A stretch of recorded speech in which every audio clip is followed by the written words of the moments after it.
PC devices actually didn't have flash ROM, they had mask ROM, so you couldn't replace the software. So in that case, you can do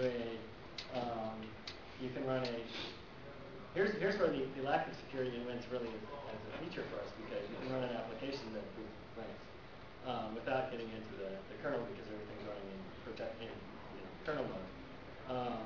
So we keep joking about the email virus that installed Linux. But so I don't know that one. I haven't had any experience with that. And I remember seeing something about how to do that, and it seemed like it was using this application CYACE, which is a way to boot from Pocket PC boot into Linux. And then that works until you suspend or something. But after that, it's really 100%. Because after you push suspend and come back up, I guess I should get back to the BIOS thing. When you come back up, it jumps to the same instructions at the beginning of ROM or flash. And so in the case of a hard ROM device, that would be Pocket PC or Linux.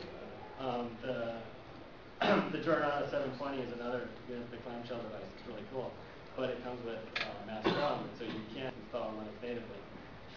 Well, you can. John Ankord built something board that had flash on it, but he only built 20 or so. And so you can't really install Linux natively.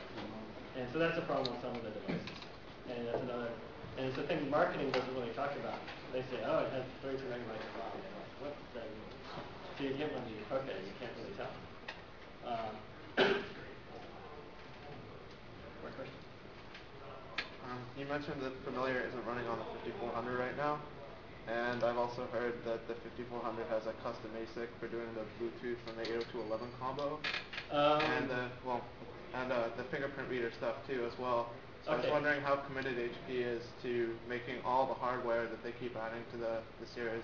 Well, the product group has really no commitment to supporting Linux. Yeah. Well, I mean, no, maybe I should say they have no personal commitment.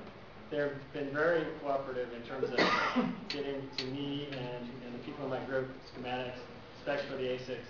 What else do we need to know? Oh, yes, the Pocket PC, our driver source code.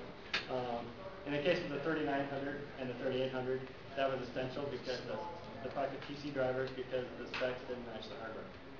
In the case of the 5400, I mean, they probably matched the hardware in the beginning, but the hardware didn't work, and so everything got worked around the specs that we got there. The 5400 is what I've been working on the last week or so. And I can boot, I've got it to, in command line mode, we've got flash file system and stuff. And just starting to get the GPIO infrastructure together so that to talk to that ASIC to turn on all the other peripherals. The wireless is the same XML wireless thing in the USB mode. That's the driver that's more debug, so that's sort of more promising. There's actually an OHCI USB host controller inside this ASIC, and so it'll be interesting to get that turned on.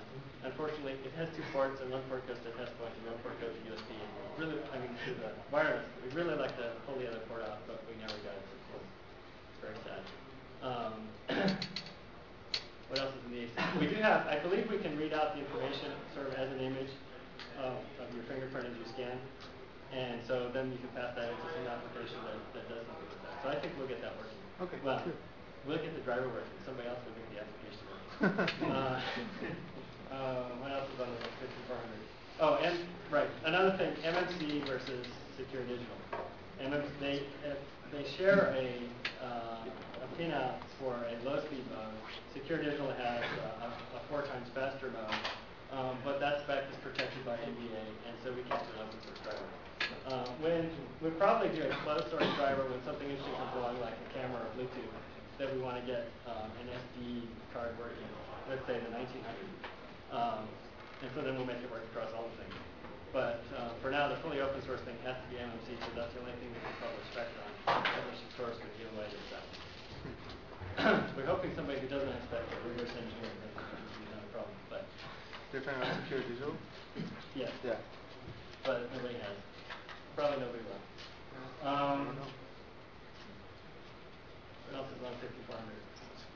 Right, Bluetooth actually is a standard CSR chipset.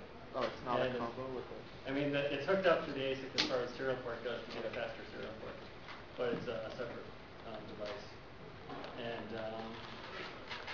except for, there's a bunch of little sub-pieces in the ASIC. It's going to be a bunch of work to write device driver for it. Nothing really, assuming the spec sort of matches the hardware.